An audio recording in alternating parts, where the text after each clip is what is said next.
Most people don't get addiction. They think it starts with curiosity, bad choices, peer pressure, or rebellion. But the real truth? Addiction often starts long before the first drink, the first pill, or the first high. It frequently begins in childhood with anxiety nobody sees, fear nobody recognizes, and emotional pain nobody helps you understand. Today, I am going to expose the truth nobody wants to talk about: why anxiety in youth becomes addiction in adulthood. Why children who grow up scared, sensitive, overwhelmed, or misunderstood are the same children who become adults fighting to stay alive. This is the video I wish I had watched at 12, at 15, at 17 before anxiety took over, before addiction grabbed me, before panic disorder destroyed me, and before I had to rebuild everything. From zero. Get ready, this is raw, emotional, and brutally real. Kids don't have the language for anxiety. They don't say, "I'm having intrusive thoughts," or "my nervous system is overwhelmed." They don't say, "I'm in constant fight or flight." Kids say, "My stomach hurts, I don't want to go, I feel weird, I'm scared." And what do adults often say? "You're overreacting, you're being dramatic, you're too sensitive, you'll grow out of it." But what is actually happening? A child's nervous system is screaming for help. Think about it. Most addicted adults were anxious children. They were the overthinkers, the sensitive personalities, the emotionally intense kids. They were perfectionists, scared of conflict, afraid to disappoint. They were shy, withdrawn, and constantly felt different. They were easily overwhelmed. We weren't problem kids, we were anxious kids. Living in a world that didn't understand anxiety, and that anxiety becomes the foundation for addiction later in life. Here's the science nobody teaches you in school. When a child grows up anxious, their brain develops differently. The amygdala, the brain's alarm center, becomes oversensitive. It creates constant danger signals, even when nothing is wrong. At the same time, the prefrontal cortex, which is responsible for emotional regulation, becomes underactive. This makes managing feelings almost impossible. The nervous system gets stuck in survival mode, heart racing, sweaty palms, stomach in knots, catastrophic thoughts. So the child learns one thing and one thing only: I don't feel safe in my own body. Years later, when alcohol enters the picture, or weed, or pills, or stimulants, these children, now teenagers or adults, feel something they've never felt before: relief, and relief is addictive.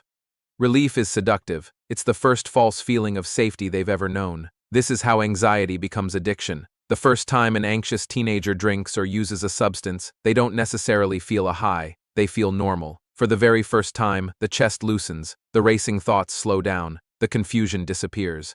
The fear fades, the world suddenly feels manageable, the self-consciousness melts away.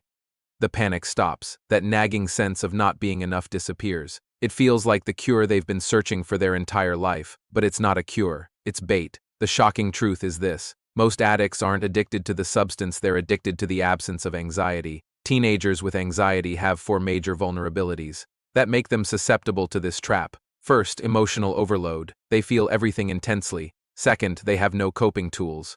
Nobody ever taught them how to calm their nervous system. Third, social anxiety makes substances seem like the solution to fit in and feel comfortable around others. And fourth, that relief feels magical. When panic disappears for the first time, the brain remembers exactly what caused it. Addiction isn't random, it's not a weakness or a series of bad choices. Addiction is self-medication for untreated anxiety.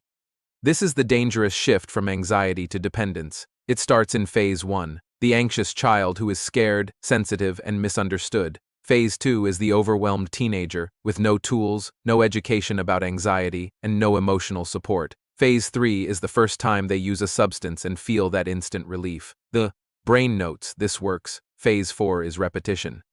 Using to relax, using to socialize, using to sleep, using to calm panic, using to escape fear. And then comes Phase 5, dependency. Now the body needs it, the mind needs it, but the panic returns and it's worse. The anxiety comes back and it's louder. The cycle is born. Addiction isn't a lifestyle, it's a nervous system solution, and it's a deadly one. By your 20s, everything catches up. Panic attacks, depression, emotional numbness, withdrawal, relationships become chaotic. You develop a fear of adulthood, a confusion about your identity, and all the pressure of life feels unbearable. Past trauma starts resurfacing. An anxious child becomes an anxious adult who never learned how to live with fear. Substances become the only tool they think works, but eventually they stop working, and the anxiety becomes worse than ever. This is when my life collapsed: panic disorder, isolation, addiction, and total emotional destruction. This collapse is what so many young adults are facing right now. Anxiety and addiction are not separate conditions. They share the same root, the same triggers, the same brain pathways, the same emotional wounds, and the same nervous system dysregulation. This video is the truth. Anxiety creates addiction, and addiction amplifies anxiety. If anxiety is the spark, addiction is the gasoline. You cannot heal addiction without healing the anxiety underneath it.